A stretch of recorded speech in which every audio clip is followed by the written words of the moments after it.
Hey, what is going on, everybody? Boilon here, and welcome to Red Hulk Scourge Week. Not this puny green Hulk over here. We have proper Red Hulk coming out, and I want to talk about today about my first impressions of the event. What's kind of worked for me, what I've done, and what hasn't worked. I've actually done difficulty 8 with Scourges so far on my main account. We're going to talk a little bit about what I've done and what's not working so well on my baby account as well. So a little mix of both here for different people who are interested in. And we're going to talk about where I'm going to go from here and my thoughts on the event overall as it sits right now. So if you're ready to go, let's boil this down.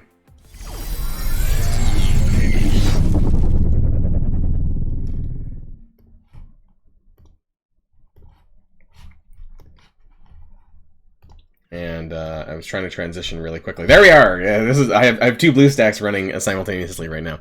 So we're gonna start with my baby account. I have managed to do this, and I know it's not super impressive. I'm finding that at least for certain sections, this is very difficult for me. But you know, my account's like at this point 3 months and a week kind of old. It's, you know, I'm not expecting a miracle here, but I do want to kind of point out some areas that are challenging for you know, anyone under level 70. Basically, my account's level 68 now, but some sections are quite challenging. I do want to also mention that Dark Resolve 3 is broken as of recording this video. It does not work as intended, so that's a free 3 points that you can get. It's not going to be a lot, and maybe at the higher difficulties when we're talking about like D8, once we get to my main account, it might be worth some points, but overall, it's, you know, it is what it is. You can get some extra bonus points there. But what I want to talk about is, because I've run D3 on my baby account, I can't quite run D4. Because of the restrictions to the nodes, my characters are just not powerful enough to get through it. And so I managed to do about this points, about 253k, as you can see up ahead. And the biggest problems were the restrictions for bio. And actually in D3 there's a lot of unrestricted nodes, which is great because I can use characters like Gambit, Silver Surfer, other characters that aren't in the restricted portion that I wouldn't have used otherwise, which, you know, really help as well. But bio, I only have 3 of the Web Warriors, and sorry, I have 4 of the Web Warriors. I'm not using Spider-Punk, and instead I'm using Miles as part of the Web Warriors and Young Avengers, and I'm using Squirrel Girl in there. So I'm kind of doing a mixture of Web Warriors and Young Avengers for bio, but the biggest pain point for me is node number 7, which is villains. This is very hard, I believe, for lower level accounts because you're fighting Cersei and you're fighting Icarus later. Now you have to make sure that you kill Cersei obviously before Icarus drops, but this is still pretty hard nonetheless, and Cersei has a shit ton of health. Even at the lower difficulty she does, and I'm basically taking a butter knife to a shootout. That's how I feel, because I do have Morgan Le Fay. Don't get me wrong, she carried my node hard, but outside of Morgan Le Fay, I'm running villains like the Ravagers, which I don't need to use on 5 because actually that's unrestricted on D3. But I'm using like Ravager, Boomer, Stitcher, and Bruiser, and Killmonger and Electro, like a combination of this. So I don't have very many good villain characters because there's not a lot of, there's like none. There's like almost no good villain characters that are newer that are available to farm. And so this presents a very challenging aspect of the game for the villain section. Morgan Le Fay also has a villain section. That was pretty hard for me as well, and I'm finding that this also to be just as challenging for me. So if I didn't have Morgan Le Fay, I would be absolutely screwed. Luckily, I do have her, and so that did help me get through to the end, because in D3 anyways, the other restrictions aren't that bad. There's skill on 9, so I did my typical Secret Avengers, Kestrel, Shang-Chi, which I do have on my baby account, and then node 10 is just heroes. Problem is, if I want to go up higher, then I have to be prepared to do difficulty 4, which then the restrictions start coming in. So both nodes are bio. Nodes 3 and 4 are, I believe, also Avengers. 5. Heroes, not Heroes, Guardians, and all that stuff. So that doesn't happen there. Does it happen on 10?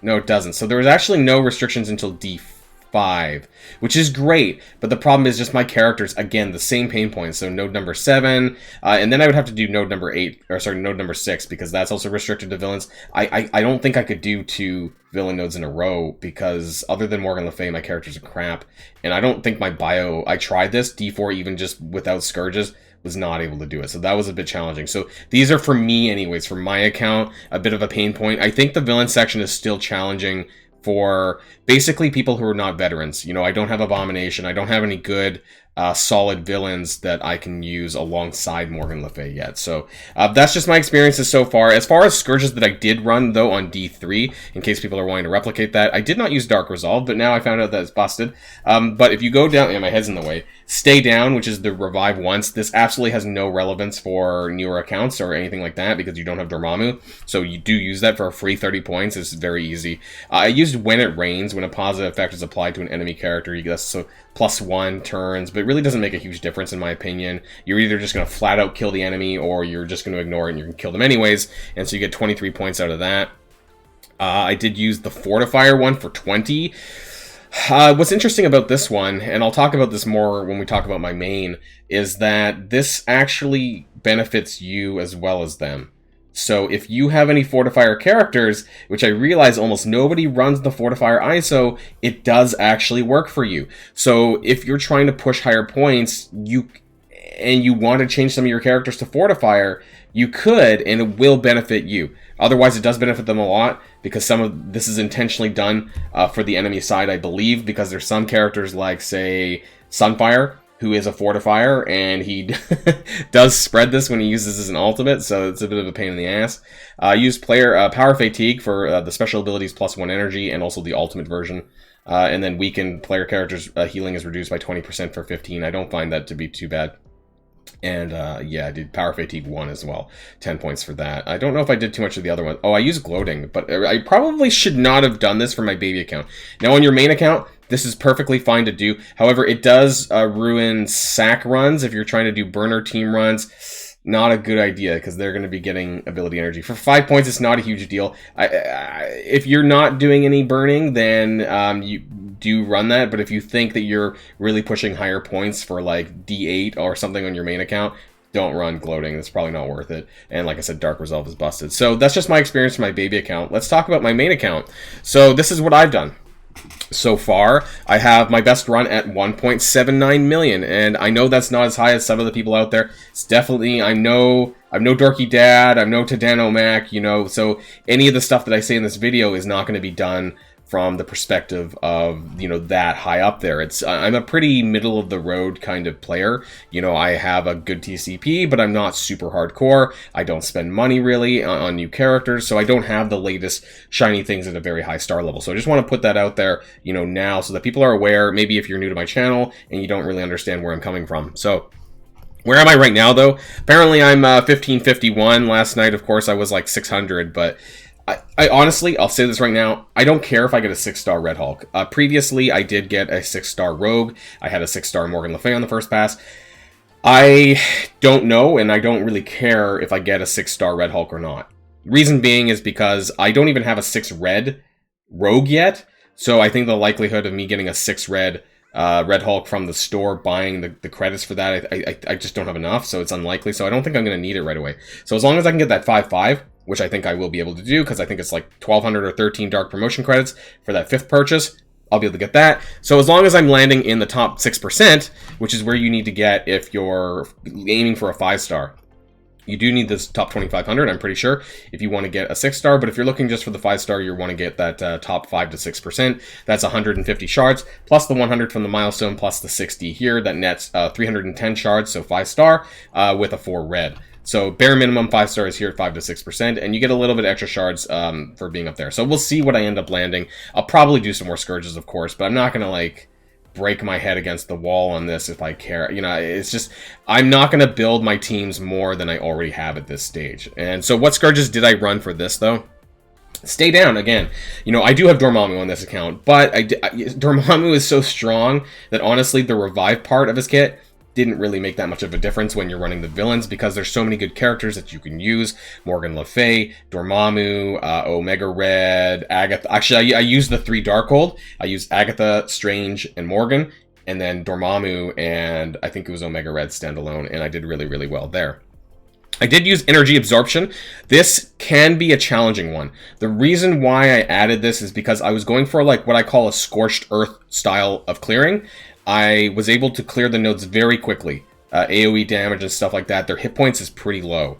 And so I did this because I didn't feel that the healing done by this would be that crazy, because that I would just kill them super fast. So it didn't really make that much of a difference. But if you're having a more challenging run, if you're having a bit of a hard time, don't run this because it's going to make things a little bit more tougher. If your damage is not high enough that you can just, clear the board pretty quickly, then this might be a bit of an issue. I didn't decide to use Rope-a-Dope. I might give it a go, but it does seem pretty challenging because I think you're applying vulnerable almost every time, like a lot. Like, because if you have skirmishers or raiders, a lot of characters are getting vulnerable, and in a high difficulty, I think if you're not punching down, I think this is going to be really difficult. I don't know if I'd be able to run this on D8, but I might give it a shot one time. I am using When It Rains, like I said on my baby account. When a positive effect is applied, increase the duration of all positive effects on that enemy by +1. Really don't find this to be a huge deal. They normally die or bite it much quicker. I'm not using this one, Vile Resurgence. I think on my next go I might add a few more. But yeah, this is it's 25% extra damage on their turn. I'm thinking a lot of these in the instances of nodes 5 and 10.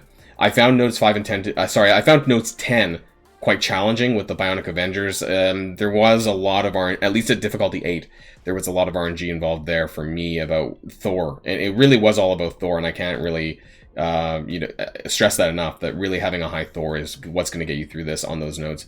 I did use Butterfly effect, when a Fortifier character uses an ultimate with that one here. This one can get a bit weird, especially on the Gamma node with Brawn. I believe one of them is a Fortifier, and like the constant ability, either Brawn or Hulk is a Fortifier on that node there. Is it? No, it's in the bio one, isn't it? No. Where is it? One of these ones. I forget. It's this one. Yeah, this Brawn node. Yeah, so, yeah, the Hulks are Fortifier. Hulk and Abomination are Fortifiers. And I'm pretty sure at one stage I had like 30 plus buffs, or it said that they had 30 plus buffs because of the Butterfly effect Scourge and how that was going around. That was pretty nuts as well. I used Power Fatigue, just like I said in my baby accounts. Those are pretty easy to use, the Power Fatigue one. So I think I can definitely add a few more, but some of them are not worth the points. Like starting from the top, I just don't think it's worth the point values for. We'll stack that on because that's free, right? Experimental Serums, I just don't think they're worth the points, for that much max health. If you're going to run 40% max health, run the one down below for more. Gwynnett Gloating, again, if you're going to use any burning, that's probably not a great idea. Power Siphon, 5% drain. I probably should have had that on. I don't know why I didn't. I don't like slow, so I don't really want to use this, but I don't remember how many characters that I'm using that actually gain ability energy through their skills. So that's typically how you would get that. So I'm not sure. Capsam's Taunt, that would happen. And again, there's also some Stage Fright, for example, really punishes taunting characters, but I don't know how much that would matter. So I would test this out, on my next run, I think, as I would add these two, just to see how bad it impacts. Ability energy, though, I'm thinking of, again, nodes 5 and 10. I guess only if somebody dies, then they get generated energy, in which case that would apply, but then they'd have immunity, so I don't think that would be such a huge deal. In terms of my next run, when the player character uses their special, normally I can get away with that, but then it really makes me micromanage my abilities a bit more, and I'm kind of lazy. When a player character blocks, apply a heal block to them. I think I can use that one, actually. So I think there's room for improvement on the score. And if you're looking to really push your score higher, you're going to be looking at difficulty 8. Because if you do the same thing on difficulty 7, just look at the crazy-ass difference. Difficulty 7 with 167, difficulty 8. 900,000. So if you're looking to do any level of competition in this Scourge, you need to make sure that you're running difficulty 8, because the difference is just bonkers in terms of the points. Like, it's almost double. It's honestly crazy. But the funny thing is, if you... I don't want to deselect them all, because then I'll forget which ones I was using.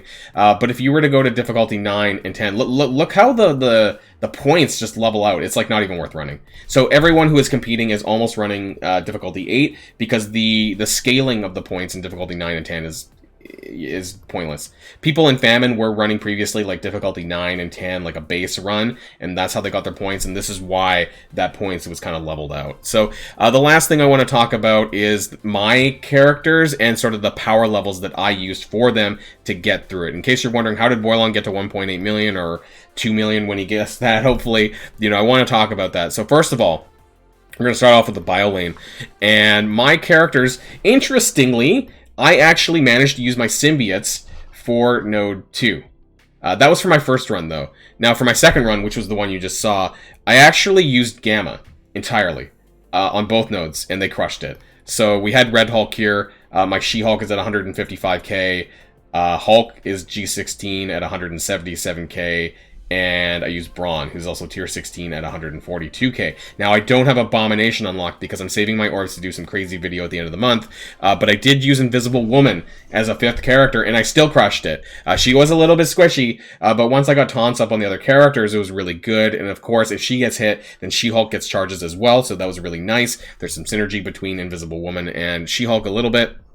And so, if you do have Invisible Woman at like gear tier 15 or 14 from previous use, like in the distant past, this might be worth doing if you need to. Otherwise, if you have the full 5 Gamma built up, I think they're going to do just fine in both nodes. I found that Web Warriors had a bit more RNG involved, personally. Especially on node 1 at the start, they did take a fair bit of hits, and so you kind of have to get through that before you actually get going with Web Warriors. So, as long as you have a combination of Web Warriors and or Gamma, I think you'll do fine. But I think actually Gamma is the best team for this bio section. So you do a lower level run, unlock Red Hulk, beef Red Hulk up, and then slide him into a Gamma team and you're good to go. So just wanted to kind of point that out there. For 3 and 4 for Avengers, you know what? I'm going to tell you exactly what I did. You can use whatever you want. Bionic Avengers absolutely crushed it. I had 0 problems with nodes 3 and 4 using Bionic Avengers. Their AoE just blew shit out of the water. My Deathlock is gear tier 16. Now I know not everyone's going to have that, but his special, the Gatling Sweep, he just like mowed everyone down, like almost a one-shot on the first wave of node 3. I was like, holy crap, that was a ton of damage. So I was really impressed about that. He did a lot for me. The only problem with running Bionic Avengers, I guess, is that I just didn't have Iron Man really ready for nodes 5 or 10.